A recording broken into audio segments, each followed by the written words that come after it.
Welcome back to the Normal Sports Show. My name's Kyle Porter. We are sponsored today by Charlie Golf Co., who we'll talk about in a little bit. You can check them out, charliegolfco.com.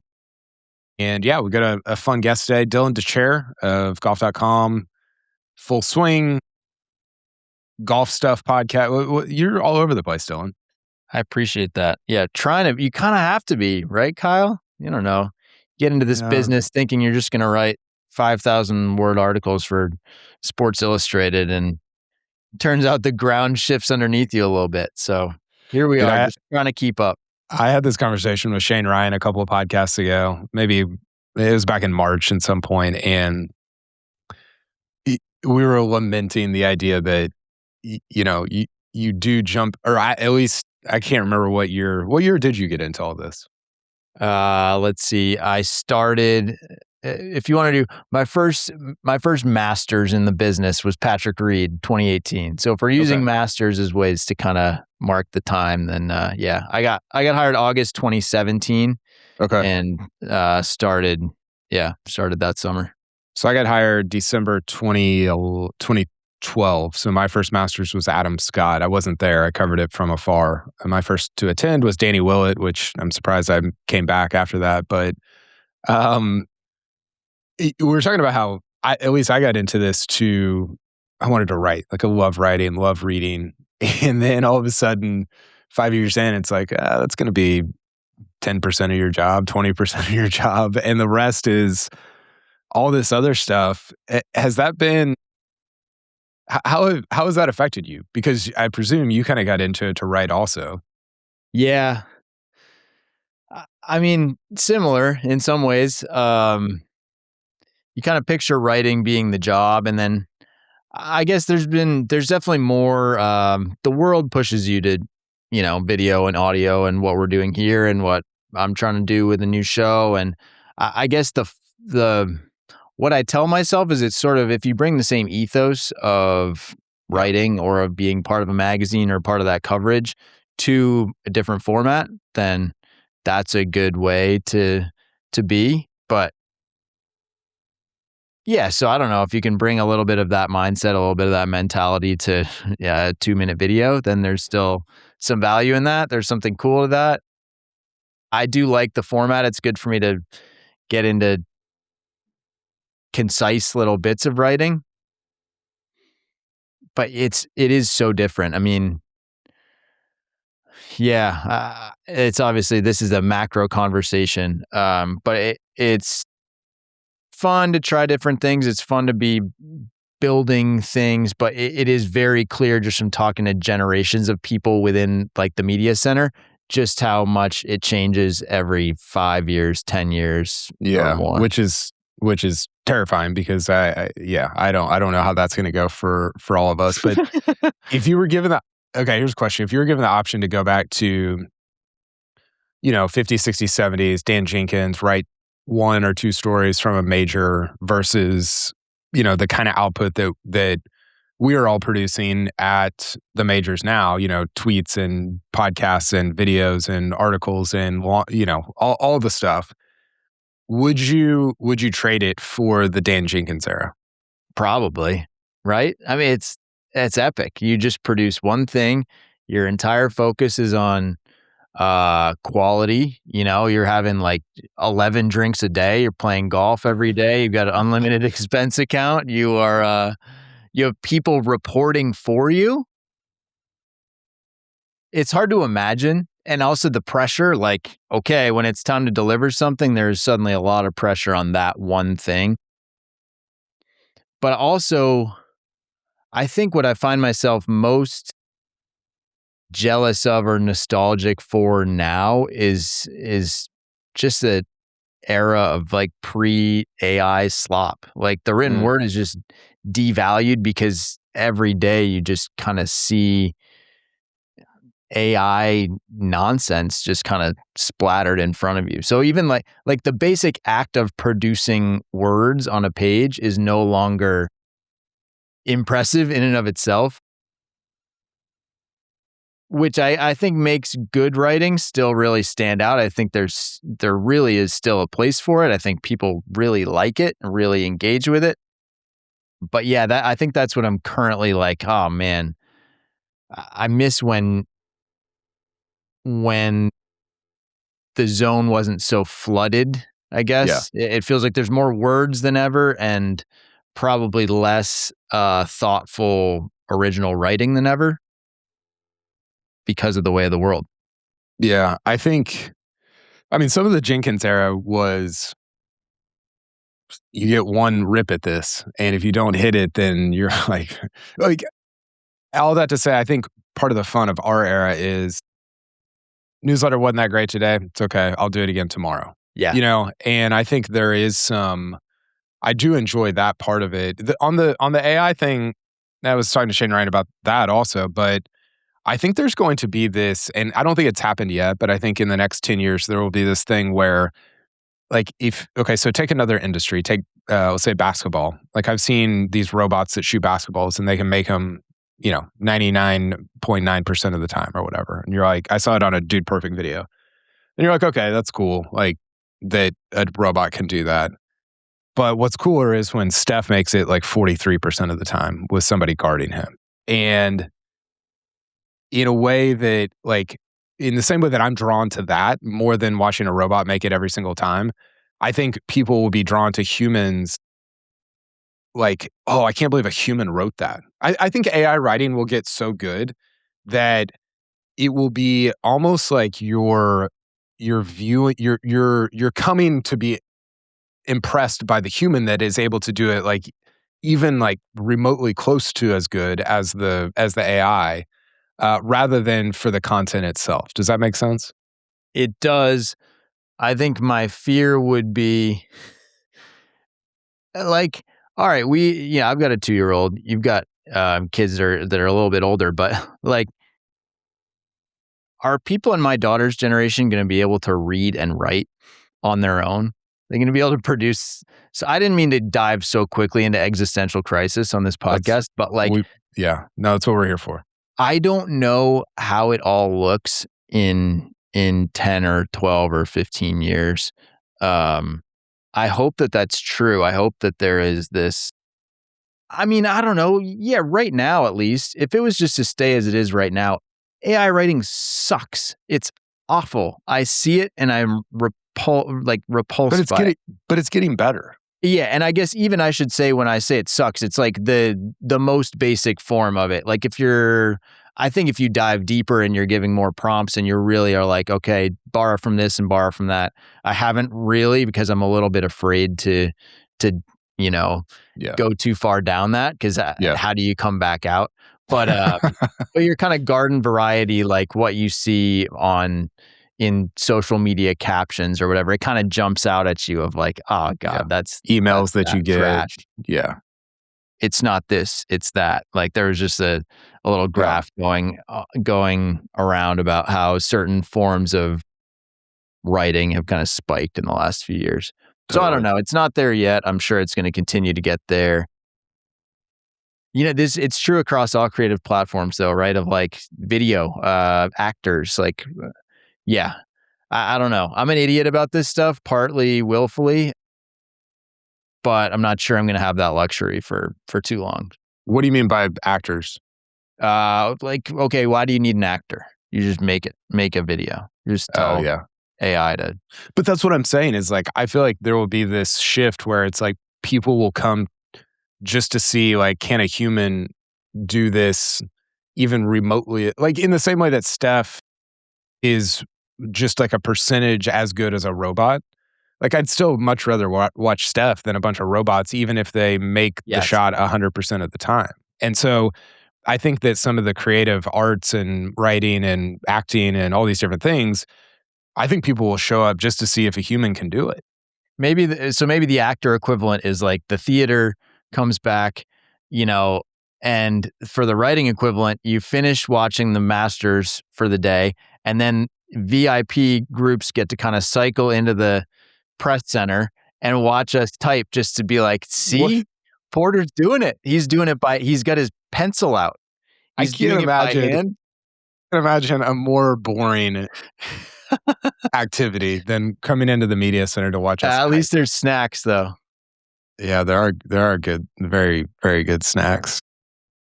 Are you reading anything good right now? Um, no, I don't know. I mean, I'm just looped back into like David Foster Wallace, Okay. which is probably the most cliche, like 30 something Infinite man in Jest or what? sports writing. No, Consider the Lobster and other Mm, short stories.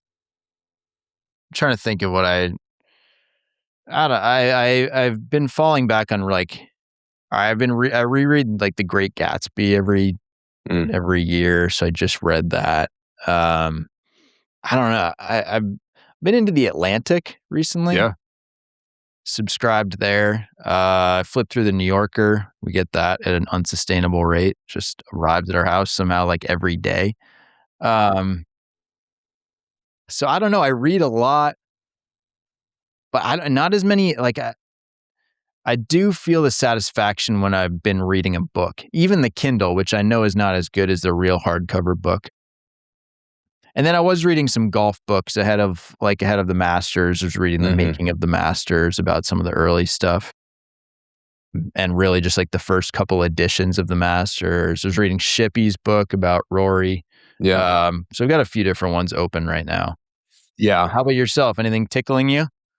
No, no, I haven't read as much this year. I have found a lot of my time preoccupied by just trying to run a business and, like, sometimes at night when I should be reading, my thoughts are just taken up with how can I iterate on the business? How can I improve it? What can I do differently and stuff like that? I did, and you'll find this over the years, but, like, I have found, that I've been reading the same stuff as my kids or reading that stuff to them, and so I've kind of gotten back into this era of Hunger Games, Divergent, like that all Harry Potter, that whole world, Yeah.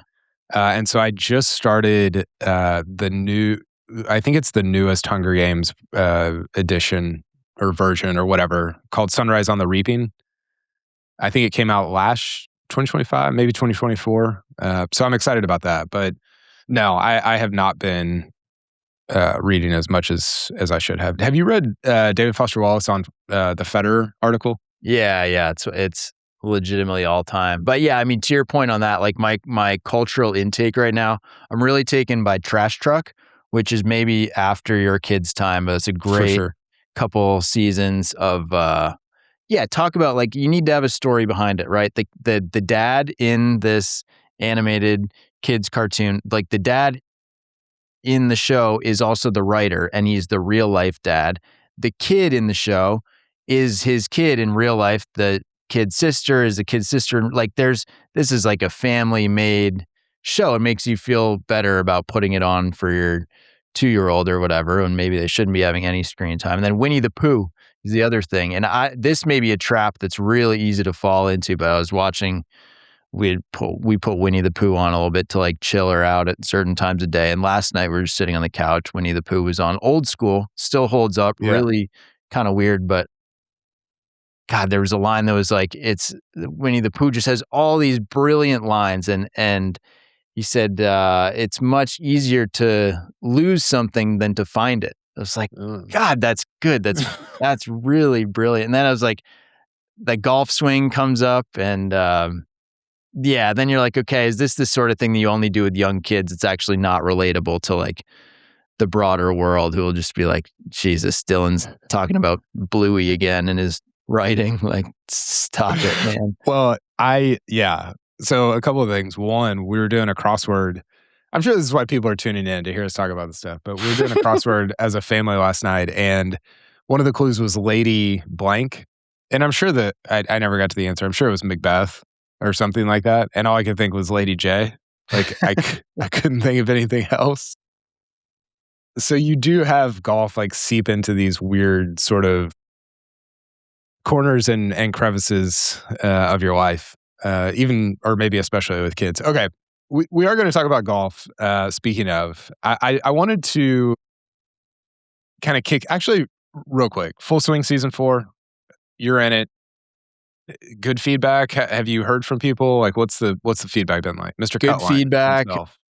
People are concerned that there are only 4 episodes this Okay. year. People are wondering if there'll be more. My answers are, I know nothing. I'm involved not at all. I'm in it. They come ask me questions. I kind of enjoy it. You get to, relive the year. Good lighting, you put on a nice shirt. But then what comes back is a mystery. I mean, the first year I sat down for it, and I kind of in this job, I guess, I feel like low expectations has just been my MO. So like when I went and sat for it, I was like, they'll probably just cut all of this. Like I'm not going to end up in this thing. And they kind of followed up like a week before it came out, and they're like, just a heads up, like we're kind of getting the vibe from you that you don't know if you're like in the show. Like you're in this show like this.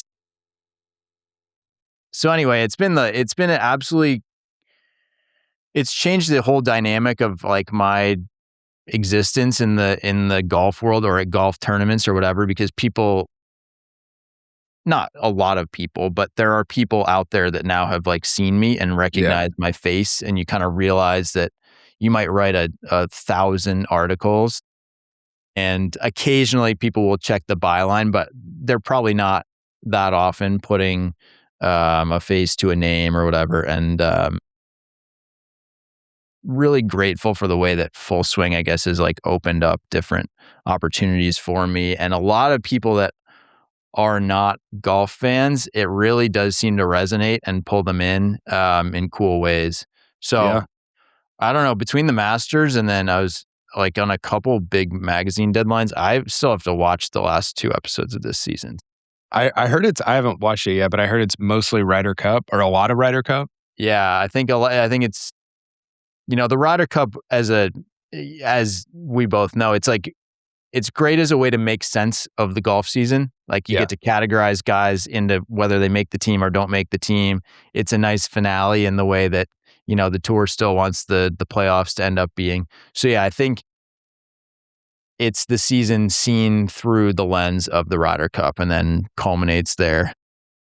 Spoiler alert. Not sure how it's going to go for the US team.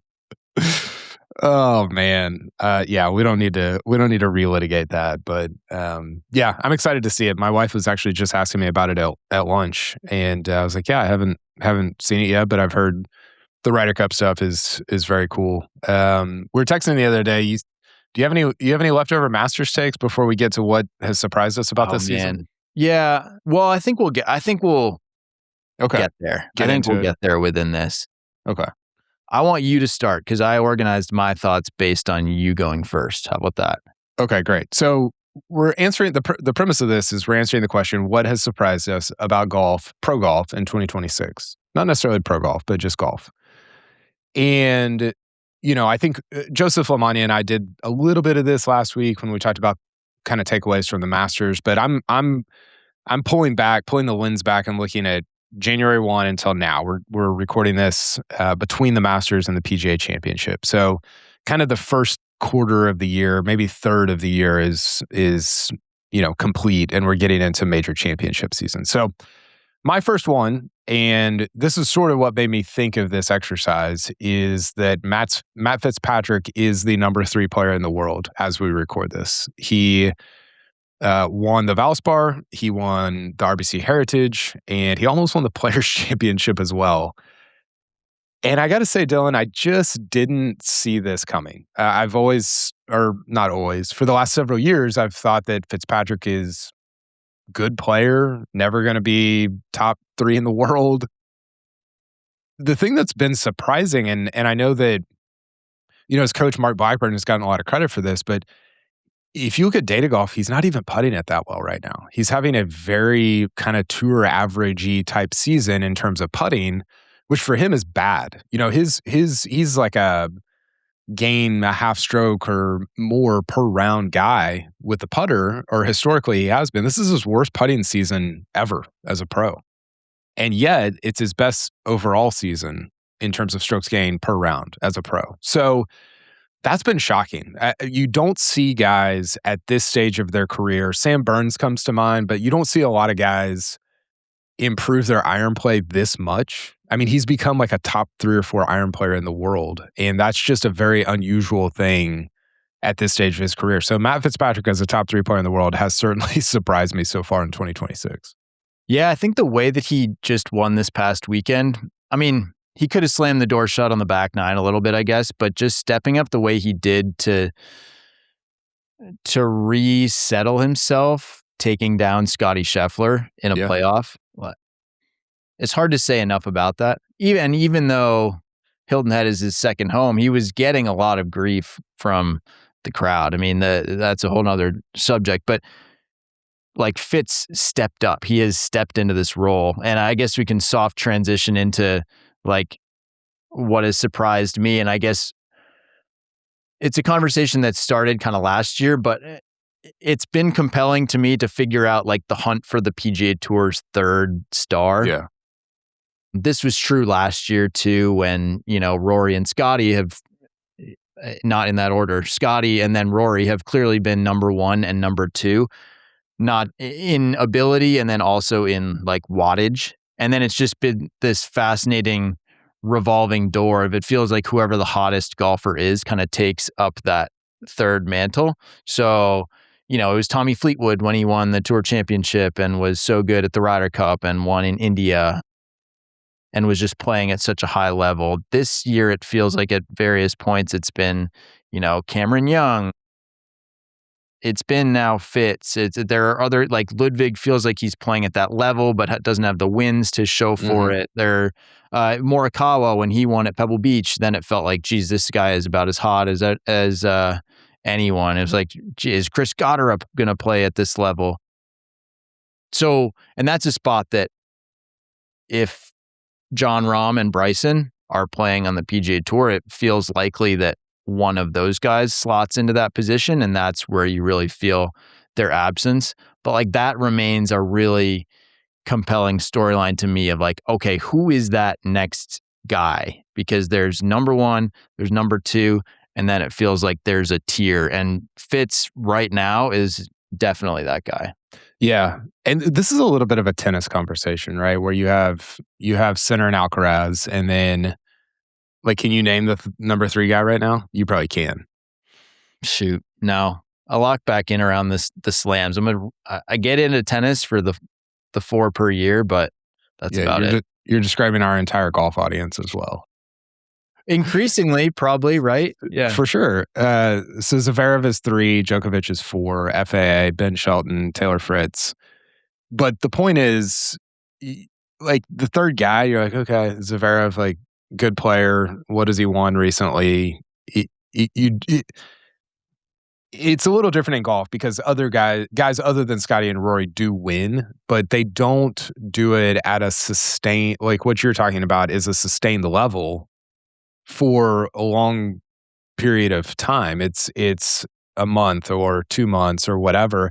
I think what's interesting about Fitzpatrick right now as that number 3 guy, like you mentioned, is who do you think players would vote for if they had to vote for PGA Tour Player of the Year tomorrow? Oh, geez.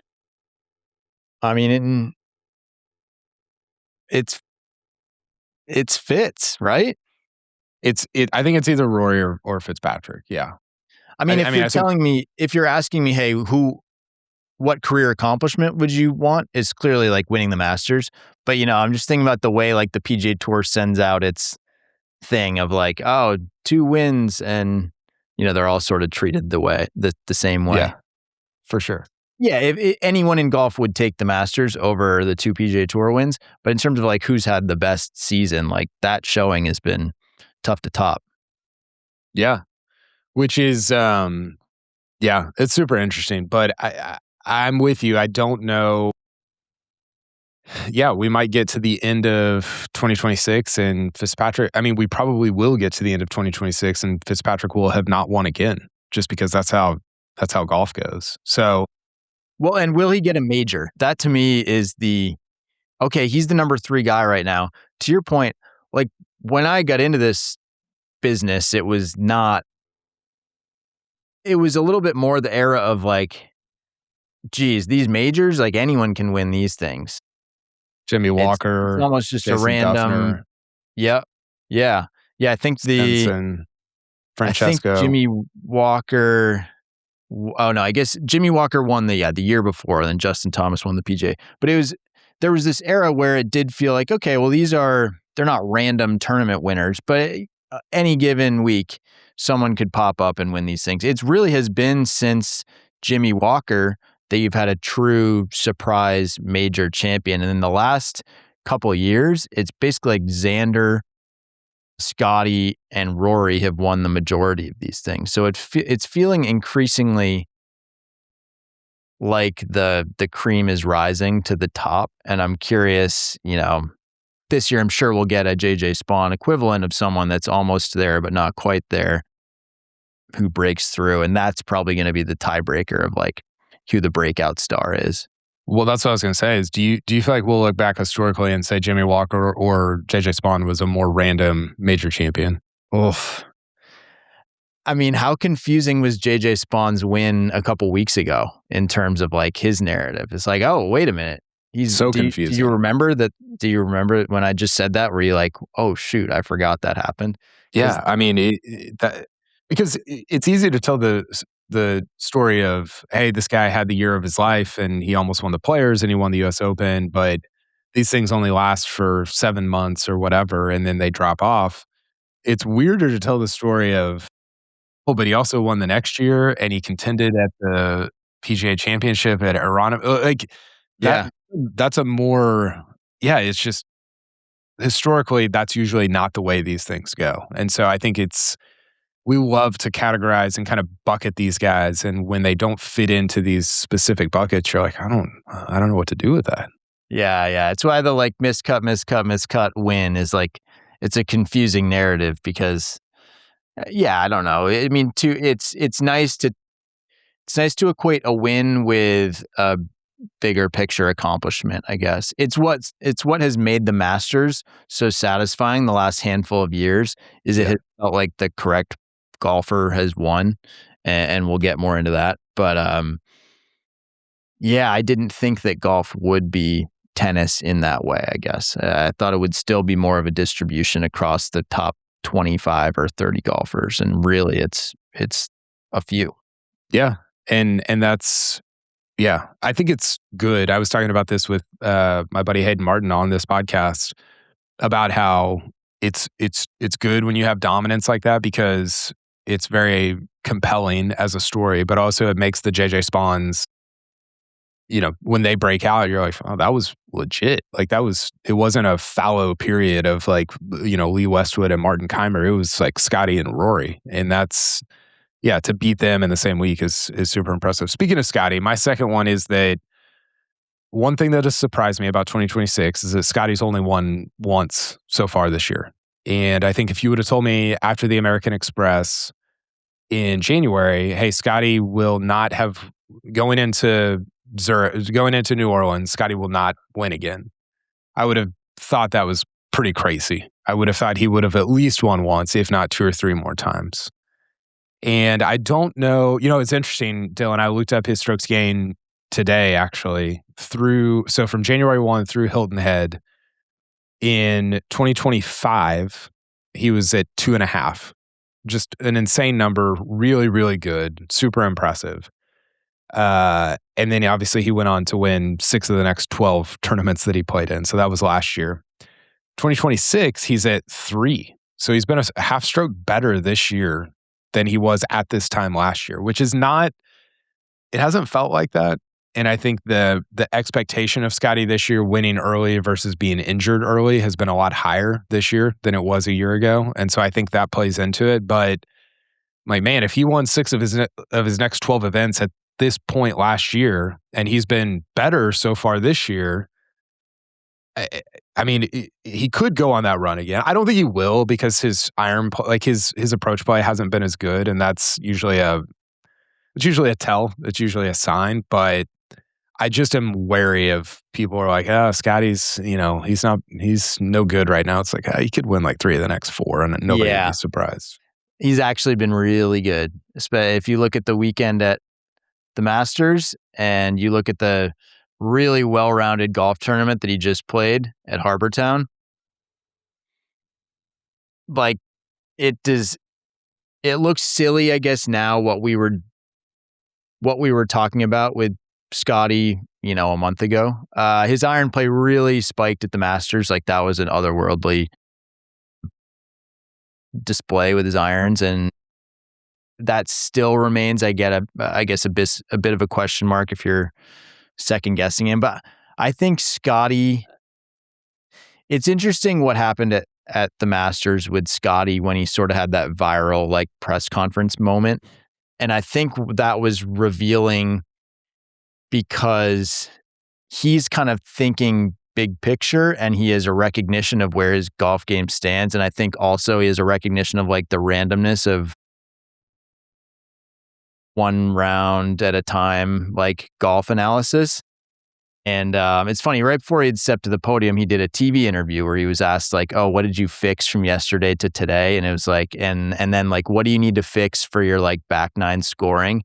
And he was very polite and kept it together. But I could just imagine watching him. I was like, God, that's got to be driving him crazy because he's like, I don't need to fix anything. I don't think he likes that sense that there's something that needs to be fixed. I also don't think he likes when we take for granted how excellent he is at what he's doing. Like when you start to take it for granted of like, oh, Scotty only like 65 today. Like what was wrong there? And so I think that's kind of why he snaps when he does, is because he's just like, God, you guys don't get it. Like I work so hard at this. I'm so good at it.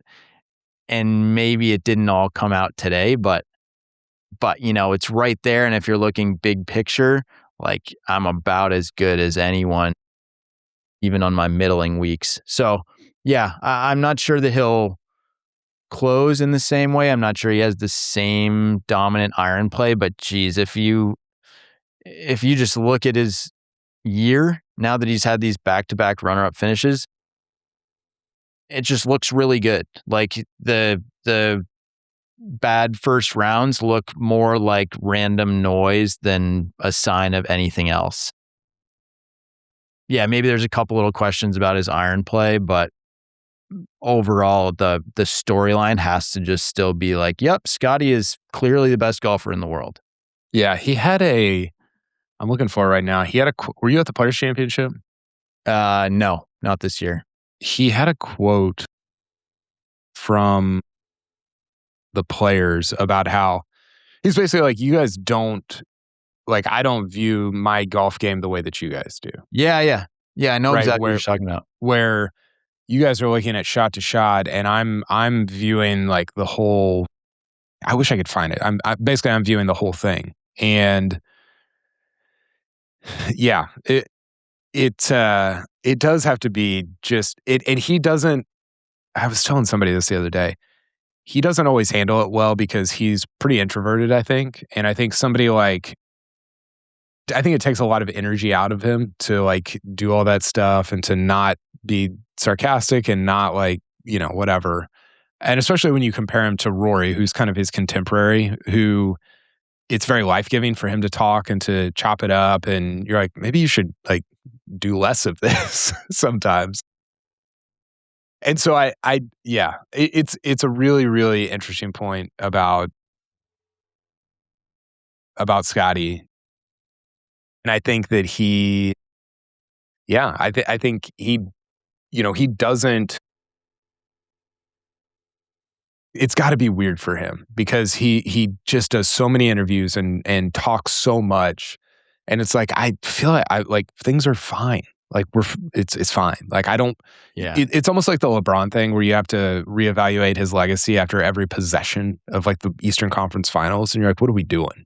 That's how Scotty must feel after every round. Well, and I think it's like a combination of, he is incredibly hard on himself, right? So like shot to shot, like no one is going to be harder on him than he is, and no one's going to be more frustrated than he is. But at the same time, he's like finishing those rounds, and I guess you see his frustrations. So you want to ask kind of about that, but he's like, no, guys, how well this was going still. Like, yeah, I'm mad about that short putt I missed or whatever. But like, it doesn't mean that something is fundamentally wrong here. It just means I'm frustrated because I didn't execute on that today.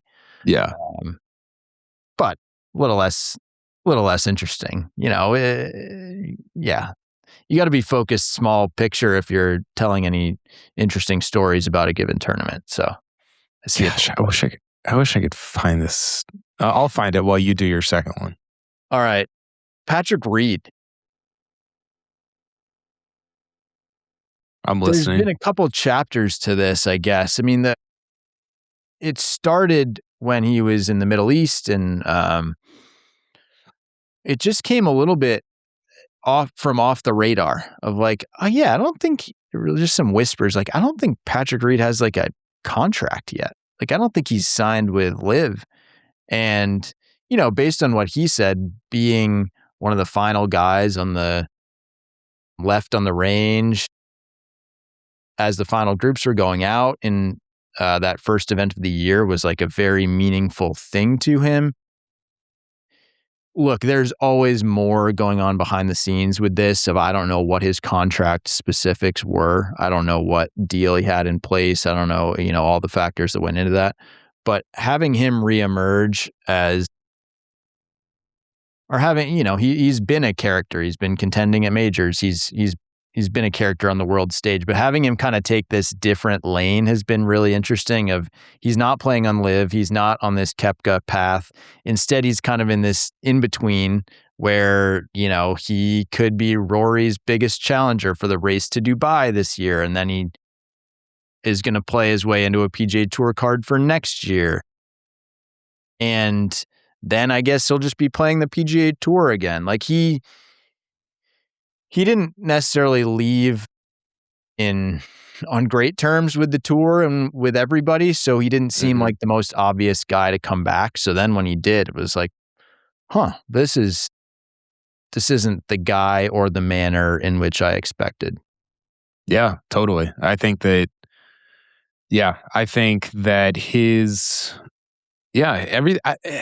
in some ways, like, just his evolution, even as a player, has been surprising to me. I thought he'd kind of be one of those guys that you're like, okay, he popped up, he won his major. I mean, he could win another major or two. His game is not, from tee to green, it's not, what you would necessarily draw up if you were, constructing a major champion. But his longevity, while certainly not at Rory or Phil's level, has been super, super impressive for somebody that has made a ton of money and could, doesn't need to grind or to do any of this. And how weird would it be, by the way, if Patrick Reed ended with like 2 or 3 majors and Adam Scott and Justin Rose ended with 1? Yeah. Yeah. Well, and is Reed just going to contend at the Masters for like the next 10 years? Is he going to just kind of, no matter what else is going on in his career, is he going to pop back up there? He's been so good at the Masters, actually, to the point where even though he was in contention at the halfway mark this year, like, it was actually sort of a disappointing Masters for him, even though I think he ended up in that T12 spot. But yeah, he's now been T12. He won in 2018. Since then, he's been T12 or better every time except twice. So he's just there every year. You can pencil him in for trip to contention there. We'll see what else. You know how many for him? You know how many top 10s he has at other majors other than the Masters since winning the Masters in 2018? It's like off the top of my head, none come to mind. Like, I'm trying to think. Did he? It would be it would be the Open, probably. Yeah, he had 2, none since COVID. Wow. So he has no top 10s at any major outside of the Masters since COVID. He was 4th at the U.S. Open in 2018, so that was Shinnecock when Brooks won. And then he was 10th at the Open in 2019. 2019 was Shane Lowry at Portrush. Nothing, no other top 10s other than those. It's just another reminder of how big an advantage it is for your like golf cachet if Augusta National is a course that you play very well, because Yeah. if you can contend there, then that's worth a whole lot. Yeah. So anyway, Patrick Reed is a interesting character and not someone I expected, I guess, to be leading a charge back to the PGA Tour. Well, and he's almost I was talking to a buddy that's just sort of like doesn't follow this super closely and he's like, is Patrick Reed likable now? And the more I got to thinking about that, he's I don't know if he's reinvented his image. I don't know if he's even purposefully done anything with his image, but he, fleeing live and grinding on the Euro Tour, it has made him a little bit more endearing, I think, than he was whenever he left, just a casual golf fan. So that part of it's been interesting as well. I found the Scotty quote and I had it backwards. He said, "So that's my point. It's like you're talking to the media. Your expectations of me are living week by week. My expectations of myself is almost more shot by shot." So he was talking about how he's more like present in the moment than worrying about what his finish was for a week. I think when you look at the perspective from the media is always trying to create a story. It's always our fault, isn't it? Which can be a great thing. I think that's part of your job. But when it comes to my golf game and my expectations of myself, my expectations are all based around what I want for me mentally on the golf course as being committed to what I can do and controlling that aspect. So I was thinking he was taking a bigger picture. He's actually taking a smaller picture and can be critical of, people taking too big of a picture of his game. It's a little bit of a marathon mentality, I guess, from his end of like, one step at a time here instead of leaning too hard into the narrative of it all, which again, that's not his job. I think the dynamic works best when athletes aren't narrative obsessed and then other people can be, and everyone kind of stays in their own lane. So that's why he gets frustrated with the narrative of, what could you have shot and what should you have shot and all that stuff. Yeah, understandably so. All right, what do you got?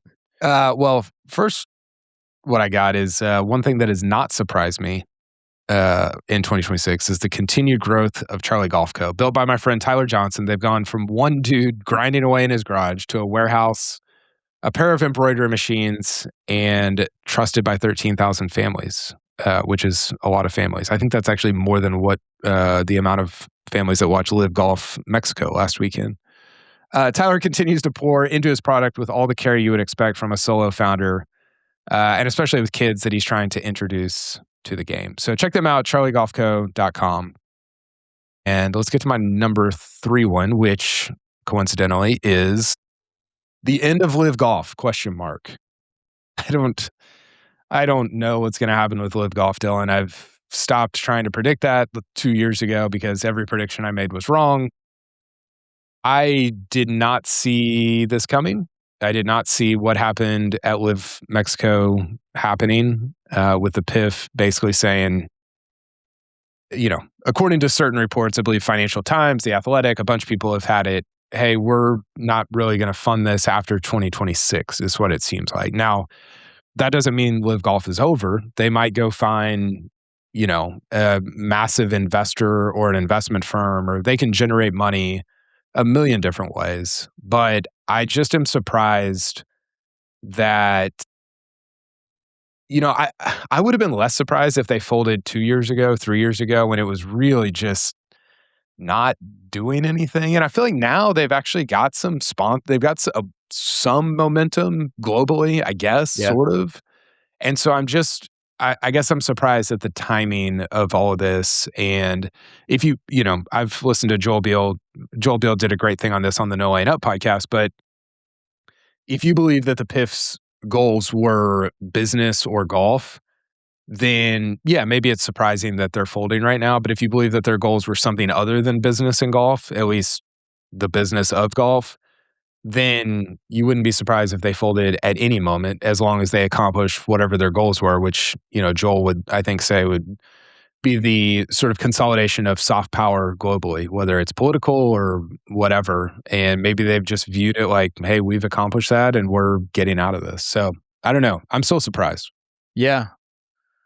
Yeah, I guess the question mark in the end of live golf is still an important one. Like, I am like you, trying to predict any of this, I think has proven a little bit of a fool's errand. Like, gosh, I remember early on when it felt like everyone was a potential free agent and it was like, oh, who's going to live next? Like, So trying to report that was so futile because yeah. you might have been right until the last minute, at which point you're wrong, because Hideki. almost to the point where, like, if the ink's not dry and the press release, like, you're never gonna scoop live golf on that because it's not really true until they announce it, because it's such a big decision and people are so unfamiliar with this process that, like, yeah, it might not happen. So in this case, like, all the reporting around this, if it's not completely true, at least it's not like it's made up out of thin air. Mhm. But the dynamic could still change. Yeah, to your point about,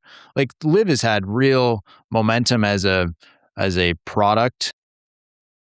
Australia, South Africa, like, there are tournaments that they are hosting that a lot of people are turning up to. There's real atmosphere.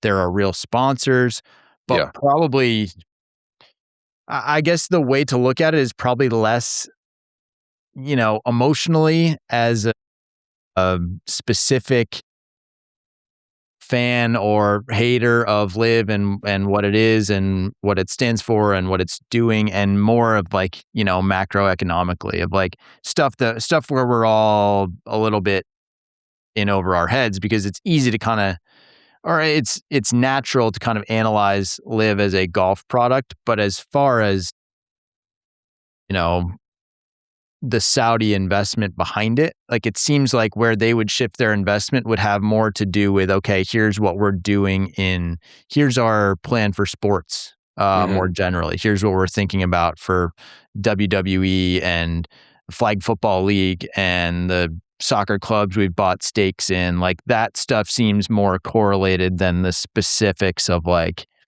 you know, the the our stake in the cliques is up 15% this year or something. Like, it totally. seems like a bigger picture shift than a specific referendum on the details of live golf, because, Yes. Yeah, even by their admission, like, live is not going to be profitable for a while. Like, yeah, that was not the vision. yeah. No, it's a great point, and not that you could have foreseen it coming, but I just didn't see it coming going into this year, and I think now if you're looking for outside investment, which they clearly are, based on what Scott O'Neill was saying at Live Mexico and all the reporting that's been done around it, you've got a Bryson problem, because if Bryson wants, even if he wants 200 million and not the reported 500, not a it it just it makes your business model very, very, very difficult when you have one, you know, um, entity or asset or whatever you want to call it that you're paying that much money. I don't think there's any, maybe athlete on earth, certainly not golfer, that can drive that can produce an ROI on that. And so if you don't have Bryson and you don't have Rom, then you're like a bad European tour, And so, like, is that a sexy thing for private equity to get involved in? Probably not, or they would have gotten involved with the European tour, So I don't know. The whole thing is obviously a mess, but yeah, I'm surprised, I guess, at the timing of all this, because it would have. It's like, if you've gone this far, you might as well keep going. Is sort of what it felt like going into this year. Bryson really does more than ever feel like the key to so much. Like, no, has any sport or any league ever depended so much on one guy and his decision and his future? And, the timing of his WD this past weekend was, like, very interesting. And, is it interesting in just a purely coincidental way if he's played a bunch of golf recently and wasn't feeling good? Does it just kind of line up with the narrative and it's a complete coincidence, or what? But yeah, I guess that brings me to the next thing, which was Bryson and Rom at Augusta. That Yeah. was surprising. The manner in which Bryson missed the cut was truly like a shocker. Like needed to Yes. make bogey on 18 just to make the cut. And then we've seen him go on these big runs, whether it's at the Ryder Cup and his comeback match there or, roaring all the way back like at the Open. He can play his way back in from a lot of different places. So to see him miss the cut like that, coming in off really good play on live. And then Rahm found it a little bit more on the weekend and moved up. But they came in ahead of Rory on the odds board. Like there were high expectations. They've clearly been the class of live.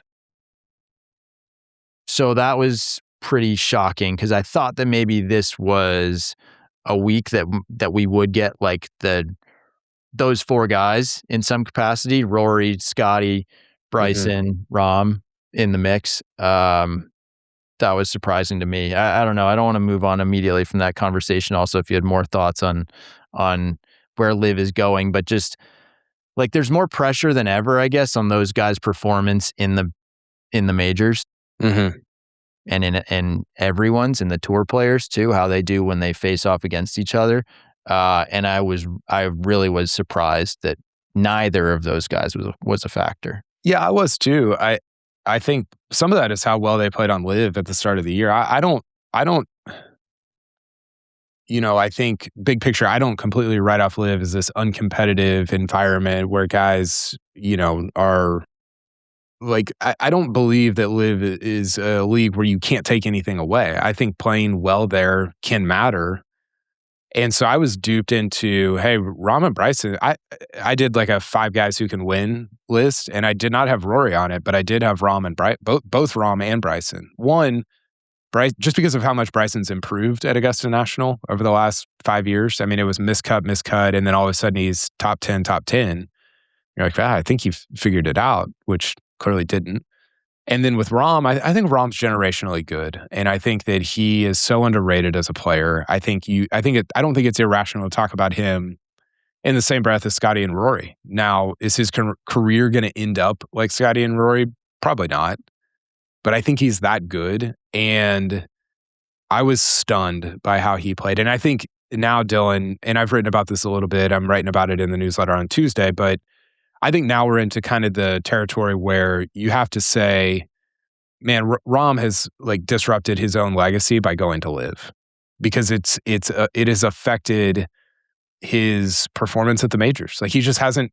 I did a strokes gain analysis from 2016 to end of 2023, so pre-live for Rahm, and at the majors he was like 2.1, which is a great number. It's really good.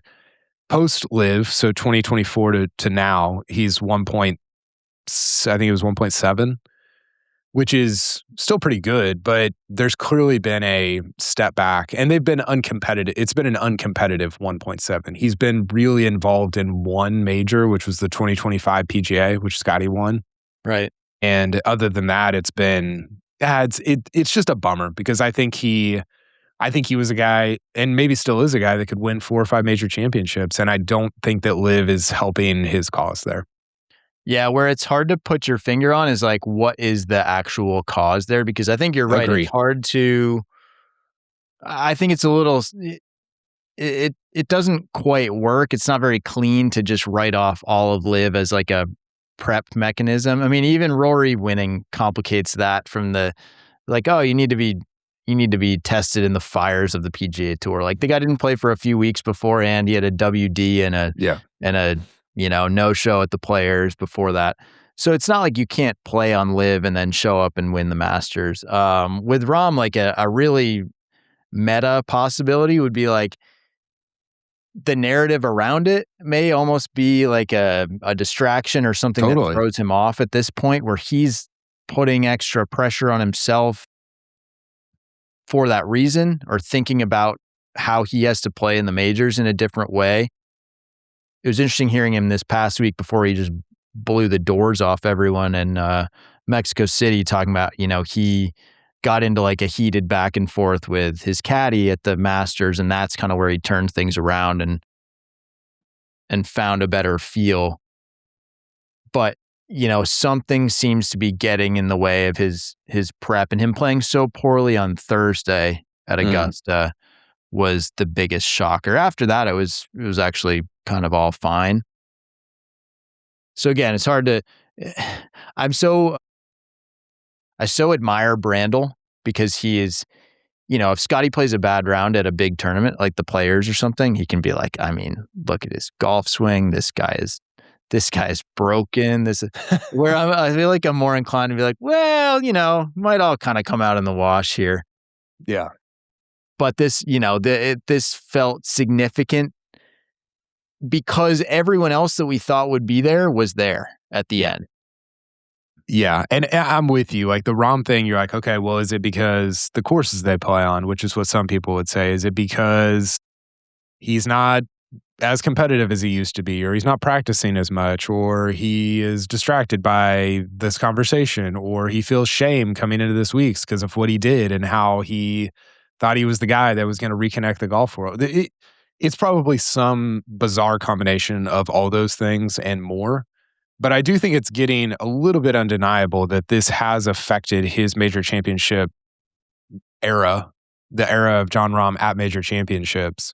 And the longer it goes on, the more confidently you can say that, I don't know. That's even coming into this year's Masters, I was wary of saying it because I was like, gosh, he's still had some top tens. Like it's a tiny sample size, but I'm just more than anything, I'm bummed out about it and surprised by it because I think very, very highly of John Rahm as a player and as a person. I've always enjoyed talking to him and listening to him and whatever. So yeah, I'm just sort of bummed out by that whole thing. I'll jump in before yours because I think there's an introduction to it. But like Rory actually winning the Masters felt surprising. Yeah, agree. And there was a moment in his press conference I did one of my little dumb videos about this in real time. So I gave myself some pat on the back for being like sitting in his press conference and hearing Gary Williams actually ask him which major he thought he was best suited to win going forward now that he has the monkey off his back. And when he kind of almost sheepishly said, like, I think it's this one. I was like, you haven't just been like making documentaries and planning out your, champions dinner menu and getting ready for the drive, chip, and pod and taking your dad to play. Like, oh, you're actually like, you've been thinking about winning this thing again. Like And you're in a good the way spot. he said it, right?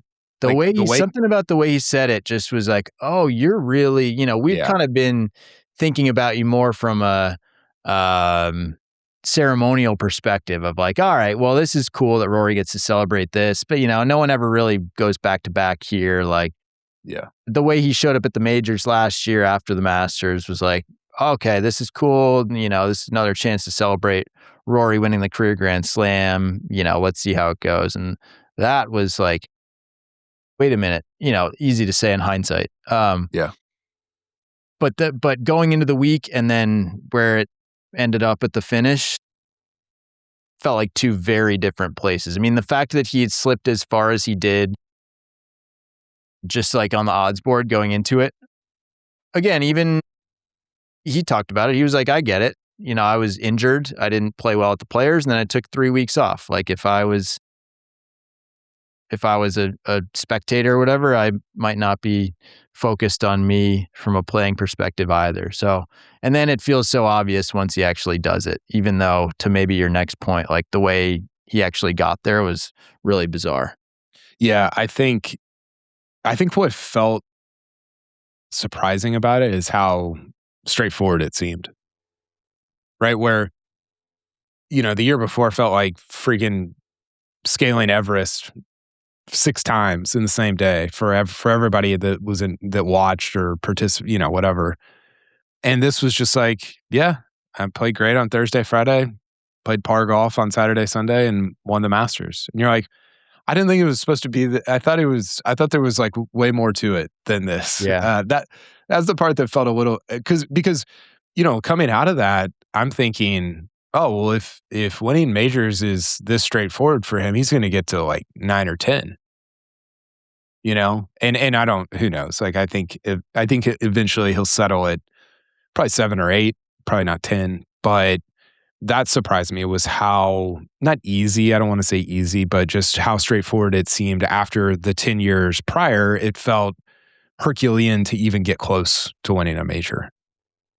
So yeah, Yeah. my fourth one is, so I said how weird the Masters felt this year. And I kind of meant that in two ways. One was the first one, just how it almost felt on Sunday night. I don't know if you got this sense, but it felt on Sunday night like, oh yeah, Rory won the Masters again. And I was comparing it in my head to the year before where it was like this, sports story of the decade type day and night and press conference and conversations. Like it felt very crazy and surreal. And I think I left feeling a little bit empty this time around, just in terms of, oh yeah, Rory won the Masters again and we're on to Harbor Town. And you're just like, I don't know. Maybe that was a personal thing. Maybe I don't know what was going on there. But the other part was just, and a ton of people have talked about it. I wrote about it, but I thought that the Masters overall this year felt just more vapid than it usually does. Some of that was the merch hall video. Some of it was the sort of circus aspect to the par three contest. Some of it was The Miz being on ESPN as a WWE cross promo. And you're just like,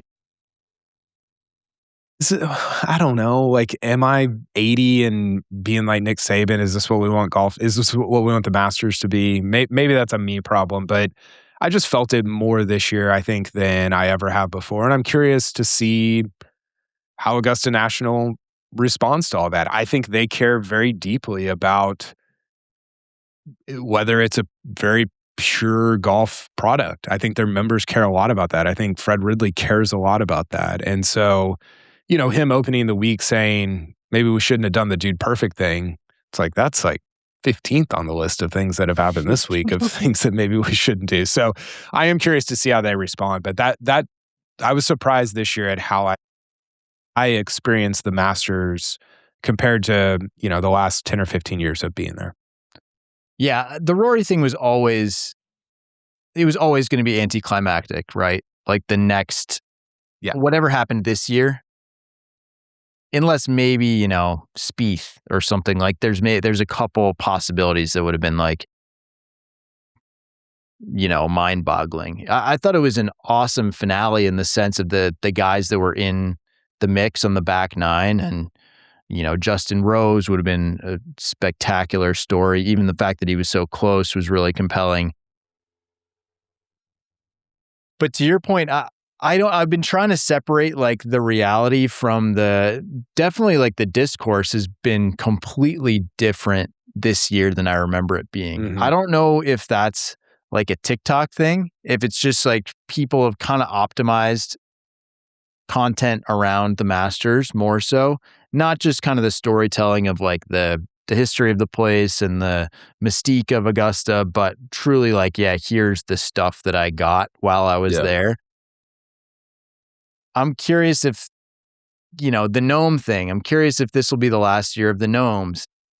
It's always been interesting to me how the variety of stuff that they sell in the merch center, but I don't know. I mean, I think mostly being there on the ground, I don't think I had that same sense. Like I didn't feel like the experience was that different than it has been in other years. So it was interesting to see that the way people experienced it that weren't there, which is obviously way more people than are there, that people were turned off by it. Because there is, for a long time, Augusta was old school in ways that included, some stuff that you'd shake your head at or whatever. But I think for a while now, Augusta has kind of struck this really cool balance of trying to be a leader in the space and also trying to do simple things really well in a way that like almost nowhere else in the world does. Yeah. And so I do think they are going to be finally attuned to the feedback of this year. And I'm curious what changes they'll make going forward, if any. Yeah, I One is agree. the Apple Watch thing.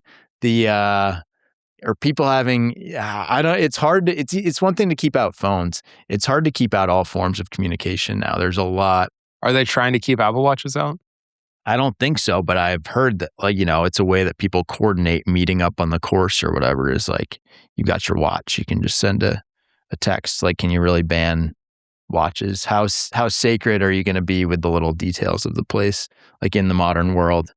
Yeah, I think it, and what you're saying, I was probably, and we all are probably more affected by what we see online than we should be as it relates to what our experience of a thing is. And so I was probably over indexing on what I was seeing online. But I do think even the Wednesday, Thursday, Friday, for me being there, it just felt a little, one of the terms that got used was like, it felt a little like the Kentucky Derby of like kind of a C and B scene.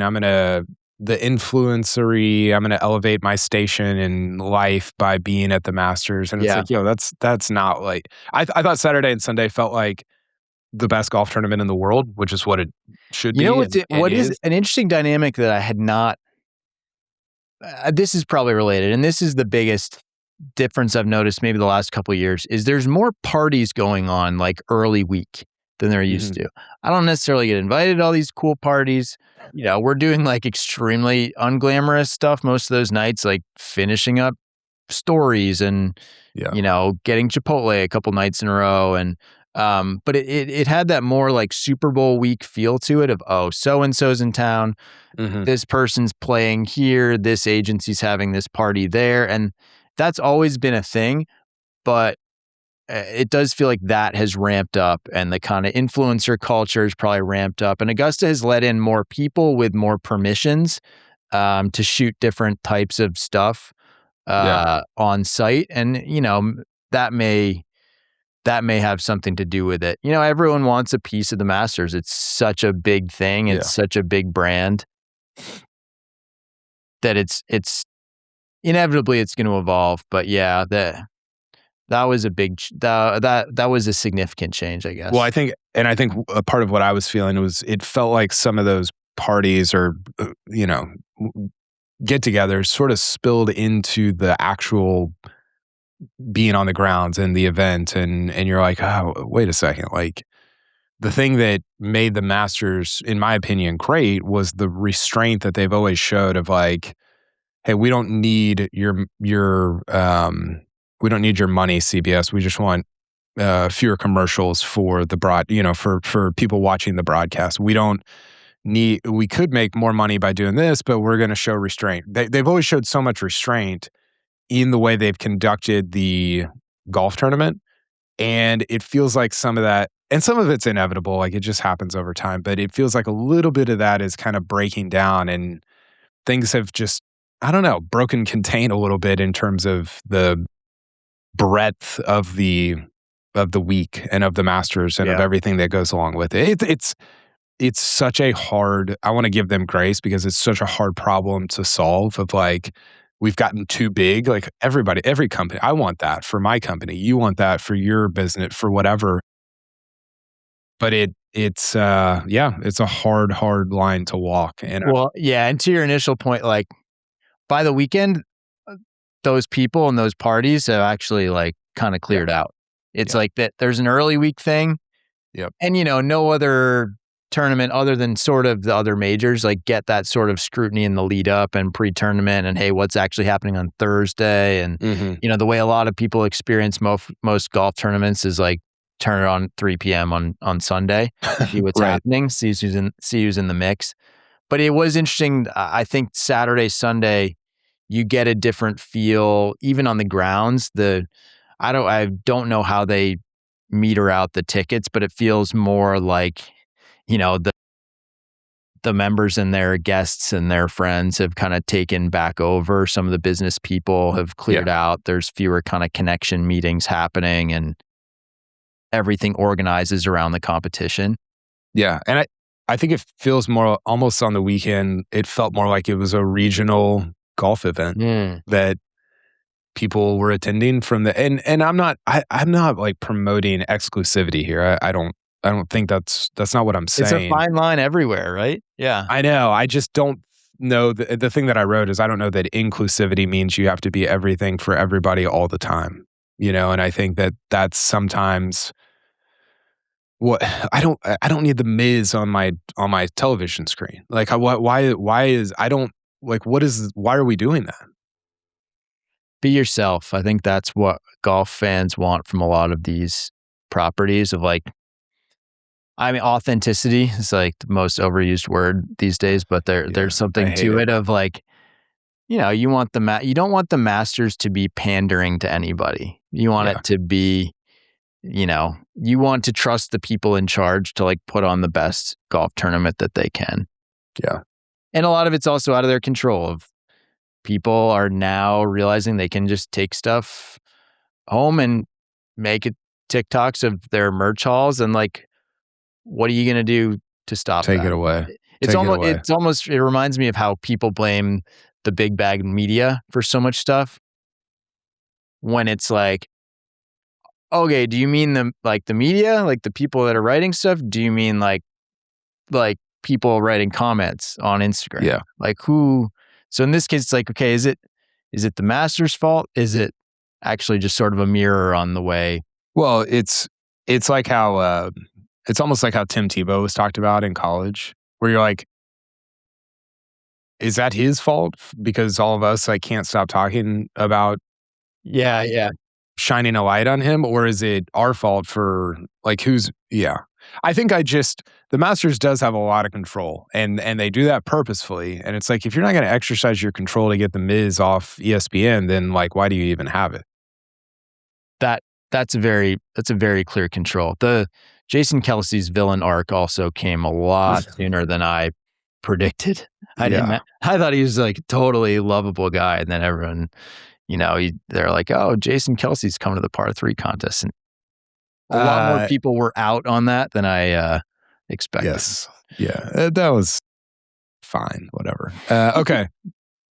My last one, because I think I'll go first since I think Yeah, there's more to talk about with yours. But my last one is I'm surprised that nobody's talking about Xander Schauffele because if you look at, not nobody, but very few people are talking about Xander Schauffele. If you look at let's see here, one, two, three, four, so his last 7 starts. So he was T7 at Riv, T24 at the Arnold Palmer, 3rd at the Players, 4th at Valspar, 9th at the Masters, T12 at RBC Heritage. He's playing 2024 Xander golf where he's just so consistent. His iron play has been great. I think that we started this conversation talking about who's the third guy. You go back to 2024, Xander was the third guy. Xander was probably the second guy to Scotty in 2024, but he was in that conversation. And I think that he is somebody that by the end of 2026 could pop up and really take hold of that third spot behind Scotty and Rory. I mean, you're preaching to the choir here. I know. He's your boy. I think I just was so convinced for a while in the pre/even in the early Scotty era. I was just so convinced that Xander was the best golfer in the world. And so I'd just pick him to win every major, and he never would, but he Yeah. also would never finish worse than like T16. So I guess the question going forward is going to be like, okay, which was the real Xander? Is it Mhm. the Xander that, played his way into a T9 at the Masters, but was never quite there? Or is it the guy that was clearing out majors in 2024? And like, are we going to see that again? I think the biggest number for me, or the biggest piece of his game, is his putter, because his iron play has been really good. He seems like he's found something excellent with his uh, with his entire golf swing. But at his best, he was such an elite putter. Mhm. That was such a weapon for him that I think that'll kind of determine whether he can, that 2024 season, he kept talking about, Scotty's on the top of the mountain and I'm just like trying to scale it. And then last year was a step backwards from a competitive standpoint. And he was still, had high finishes in the majors because that's just what he does. But Yeah, no reason that we shouldn't see Xander be part of the mix. I mean, Shinnecock seems like it would be a really good fit for him. The Open always seems to me like it sets up well for him. Yeah. But I think his trips to competition have kind of been sneaky this year. Valspar, I think he shot a really low one the last day, and the Masters he wasn't quite there. But yeah, it's funny. He's should still be very much in that third player conversation. Yeah. He was involved in Players though. Uh He was involved. before Yeah. before the last day. He shot 3 under on Sunday. So he was one back of Cam Young going into Sunday and finished 2 back of him. So yeah, I mean, you're right though. Like it, I was just looking at his numbers. It's really the putting that is the difference between this year and 2024. He was one of the best putters in the world in 2024, and he's been good this year, but not extraordinary yet. So just something to keep an eye on going into the last 3 majors. Okay, what's your last I one, like Dylan? that as a tagline though. Xander Schauffele, he was involved. He was involved, yeah. I think this is a series of, I guess, surprises ongoing I and think this is a whole unresolved, other but podcast. totally. Like just the schedule stuff, how much remains a mystery. We're seeing, because Live is a mystery, then elements of the tour and even who's going to be on the tour are a mystery. But I think finally seeing Roll App start to run into some hurdles and also the realities of like, hey man, everyone wants a smaller, leaner tour schedule and tour product until you actually have to start cutting golf tournaments. Because then people are like, wait a minute, I like that one. Don't take that one away. Yeah. So Kapalua getting trimmed is, both understandable and in some ways smart, in some ways the only thing that makes really logical sense, and also a bummer because from a narrative perspective, that was a cool way and place to start the year and gorgeous place to start the year. The players loved it. From a ratings perspective, not that great. Couldn't really cut through the noise. So I think that the resistance that he's found also in getting stuff moving quickly through the board, I just think the reality of the messy administrative organization that is the PGA Tour and all of their various tournaments. I'm not sure how surprising it is, but that feels like a big question mark or the biggest question mark going forward for like the organization of the sport. Yeah, totally. And yeah, I think yeah. I It's such there's a also massive topic. It's almost like you need to be more specific to even figure out where to start, but I think a couple of things. I mean, one, the whole Tiger thing that's a wrench in all this because he's obviously very involved and now he's not involved. I And thought about including that, but again, it was like, okay, how deep are we going to go here? yeah, yeah. I think also there's this sense of it's got to be really hard coming from the NFL where you own the playoffs, you own the Super Bowl, you own all these, products that are very there's a linear playing out of your season. And to go to the PGA Tour where it's like there's no linear thing here, and also you don't own the 5 biggest entities, and you have to grapple with all these other like. I mean, Fred Ridley at the Masters is kind of like, stay in your lane over there. Like, you guys stay over there, we'll stay over here. And he didn't say those words, but it was a little bit of, you're the PGA Tour, you're not Augusta National, you're not the Masters, and I don't know. I think it's going to be the scheduling is going to be interesting. I think there's only so much you can do as the PGA Tour, and I think that I commend Roll-Up for like getting in the mix, and he's going to kind of go at some of these PGA of America, USGA, Augusta National organizations and be like, hey, we're right there with you guys, and not just kind of sit back and whatever. The thing that's really interesting to me, Dylan, is you've got a league where, guys are making so much money that has been a little bit artificially inflated by this live bubble. And my question is, ever since you and I have followed sports, every league has increased its revenue, which means every league, the player salaries have gone up every single year, as long as we've followed sports. At some point, that stops. And I don't know when that is for whether it's Major League Baseball or the NFL or whoever. But I do wonder with golf if it's like, dude, we can't sustain $22 million purses every other week. I don't know. That part of it is going to be really, really interesting to me. But then you look at the other side of it and it's like, man, is there a more valuable captive audience than the golf audience? Probably not. The Yeah. disposable income is extraordinarily high. Ratings remain very good, strangely. That has surprised me, speaking of things that have surprised me. And yeah, I don't know. I don't know how it's going to go, but I do think I think you're right. I think Roll App is not only going to run into the bureaucracy of his own organization, but also the stay in your lane from other organizations as well. Yeah, I do think golf is in such a good spot as far as people playing the game and there being broad interest in the characters of professional golf that I don't think that contraction is as dire as, I feel like there's various things that become like the topic of conversation of the day, like online. I think there's a lot of money available for the PGA Tour, whether or not it's all like strictly financially rational or whatever. But a lot of people watch these golf tournaments. A lot of people want to be parts of them, in person and remotely. So I think there's a lot of room for the tour to grow. I think it's just a question of like, yeah, how big can these things feel? And also what structure do you want them to have? I mean, I felt like, and this again is maybe like a narrative thing. This is maybe like the way writers think about it more than the way business people do.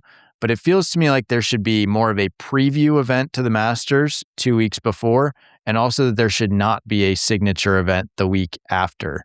I'm not sure if it's as simple as moving like Hilton Head to 2 weeks before, because it's a bit of a strange like preview course for Augusta National, and maybe it's too close and steals some of the thunder or whatever. But Rory saying, hey, I don't like any of the 3 events beforehand is a real indictment on where the tour stands.